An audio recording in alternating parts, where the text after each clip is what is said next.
I am a Filipino, inheritor of a glorious past, hostage to the uncertainty. As such, I must prove equal to a twofold task, a task of performing my obligation to the past, and a task of building my responsibility in the future. I am sprung from a hardy race, child of many generations, removed from Asian Malayan pioneers.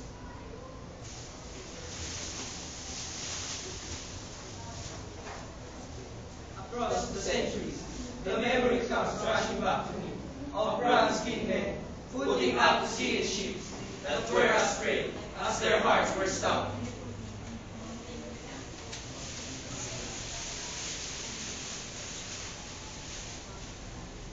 Over the sea, I saw them come, borne upon the glowing wave, and the whistling wind, carried upon the mighty swell of hope, hope in the free abundance of the new land that was to be their home and their children's forever.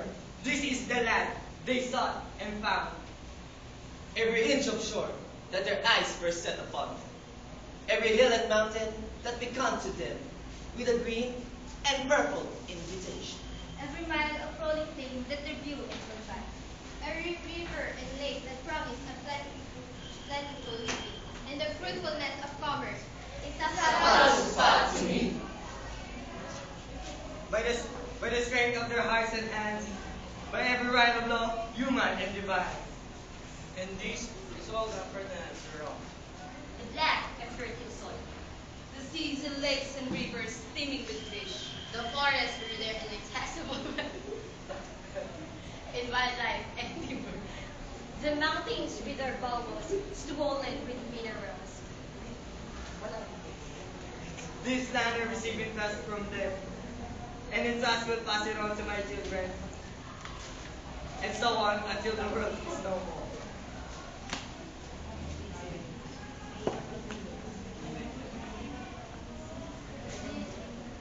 I am a Filipino. In my blood runs the immortal seed of heroes. Seeds that flowered down the centuries, in deeds of courage and defiance. In my veins, yet pulses the same hot blood that sent Lapu-Lapu to battle against the first invader of this land. That nerved the Kandula to combat against the foreign presence. That seed is immortal. It is the self-same seed that flowered in the heart of Serisan that morning in Bagong Bayan, when the valley of shots put an end to all that was mortal of him and made his spirit deathless forever. The same that flowered in the heart of Andres Bonifacio in Balintawak, of Gregorio del Pilar at Tiradpas, of Antonio Luna of Panupit. That blooming flowers of frustration in the sad heart of Emilio Aguinaldo of Palanan, and yet burst forth royalty again in the proud heart of Manuel and Quezon, when he stood at last on the threshold of Asian Malacanang Palace, in the symbolic act of possession and racial vindication. The seed I bear within me is an immortal seed. It is a mark of my manhood, The symbol of my dignity as a human being. Like the seeds that were once buried in the Lubang Tutankhamen many thousands of years ago, they shall grow and flower and bear fruit again. It is the insignia of my race, and my generation is but a stage in the unending search of my people for freedom and happiness.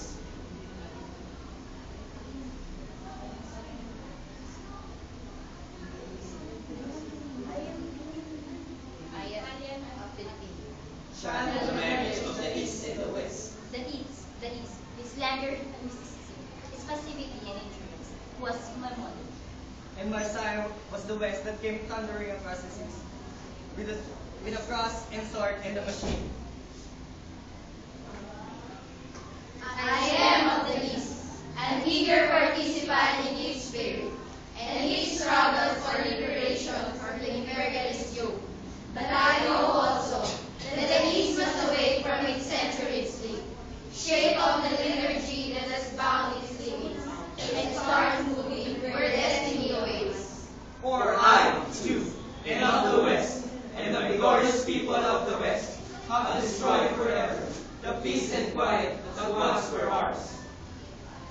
I can no longer live.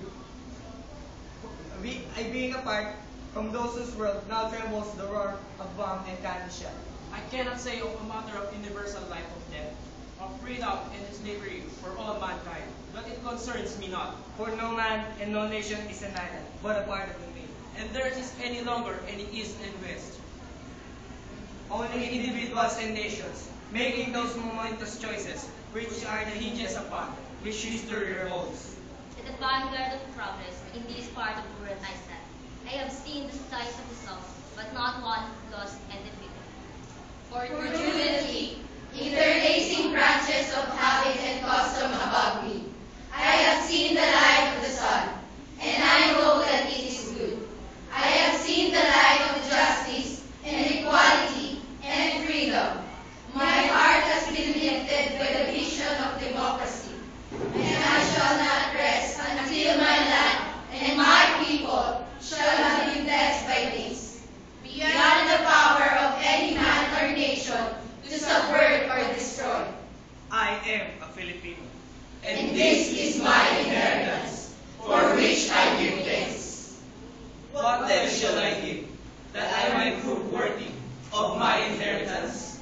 I shall give the pledge that has come down in dawn of the centuries, And it shall be compounded of the joyous cries of the light warriors, when first they saw the contours of this land loom before their eyes, of the battle cries that have resounded in every field of combat, from Mactan to Tirad Pass, of the voices of my people, when they sing.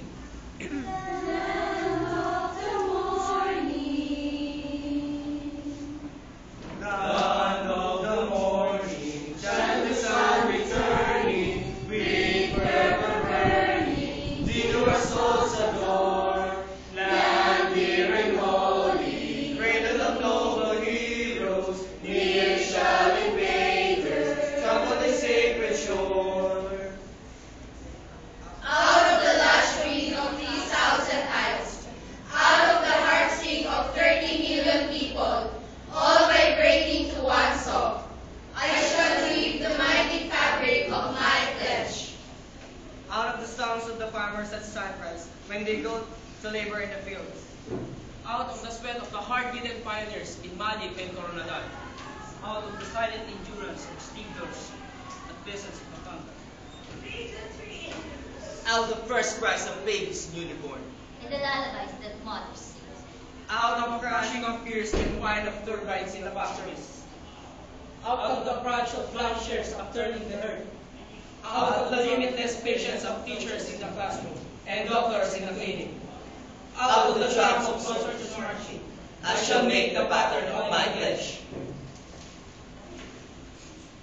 I am a Filipino, born to freedom, And I shall not rest until freedom shall have been done unto my inheritance, for myself, my children, My children's children.